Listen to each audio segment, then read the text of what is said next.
xabadahan dhacoy u jeedid ama dadkan isweerarooyo Soomaali ma ahan, Yemen ma ahan, Ciraaq ma ahan, Afghanistan ma ahan, dawlad oo muslim ama dawlad Aasiya ku taala ama Afrika ku taala ma ahan.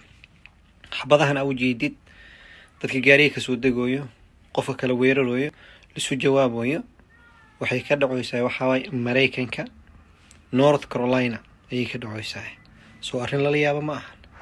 alxamdulillaah wasalaatu wasalaamu calaa rasuulillaah walaalayaal wadiin salaam assalaamu calaykum waraxmatullaahi wabarakaatuh. waxa ugu weyn oo ibni aadanka u baahan yahay waa laba arrimood waaye. kow wuxuu u baahan yahay waxa waaye amni, meel uu ku noolaan karo oo naftiisa ku badbaadin karo ayuu u baahan yahay.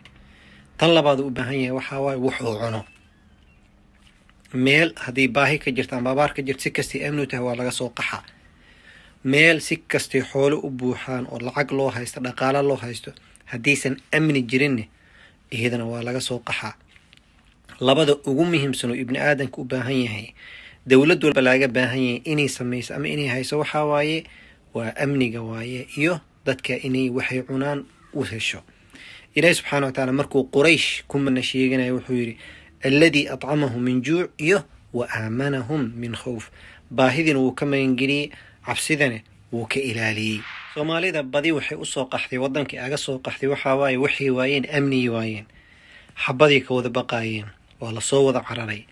afrika kalaa lasoo galay, kenya lagu soo qaxay, carabaha lagu qaxay, yurubaha lagu qaxay, mareykanka lagu soo qaxay. waxay usoo qaxeen waxa waaye babababa xabadaas dhacaysa ayay ka baqaayeen. laakiin maalmaha mareykanka waxaa kusoo batisaa aragteen dilitaankii. new york wax ka dhacay waa aragteen, california wax ka dhacay waa aragteen, texas wax ka dhacay waa aragteen. maantana waa ujeeda north carolina waxa laisku garaacoy, xabadaa laisku garaacoya. marka waxaa loo baahan yahay inuu qofka is ilaaliyaa loo baahan yahay marka hore. ilaahay subxaana wa tacaala hana ilaaliyo. laakiin soomaalida badi waa iska soconna, dhinacya iskama fiirino, qof qori gaari uma saarno, bistoolo ma haysto, qofkii qori ma haysto, laakiin wuu iska socdaa, isma ilaalinayo. waxaa loo baahan yahay in lis ilaaliyo, geesaha iska fiiri intaadan gaarigaaga ka degin ama gurigaaga aadan ka bixin. waxaan rabaa wax yar 1 minute ama ka yarba waaye inay ila daawataan clipkan oo labada qofaa gaari ka soo degaayo gas station waaye. xoogan xabadaa dhacis meeshay ka imaanaysa meel u socoto uma jeedno. wax yar kadib waxaa dhacay inuu soo noqonayo xabaday rabeen dhacaa haddana wuu soo marka arrintaas oo kale haddii dhacay uma keeno meesha ka carar ama dhulkaaga seexo ama meelaha intaadan adeeginba geesaha iska fiiri.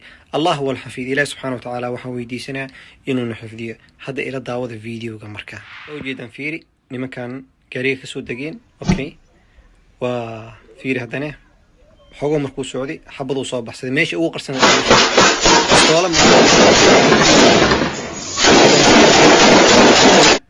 dhinac kale laga soo qabana wax soo noqonayo qof hadlaa ninka dukaan kale miskiinka uu soo baxay wuxuu rabaa inuu weydiiyo. wuu fiirina haddana kadib xabadaa lagu soo tuura, isna xabada ku tuura. dukaankiisa albaabkiisa la jibinaa fiiri wax ka dhacaya. ninka miskiinka dhulku gurguranayna fiiri. ilaahuna xifdi.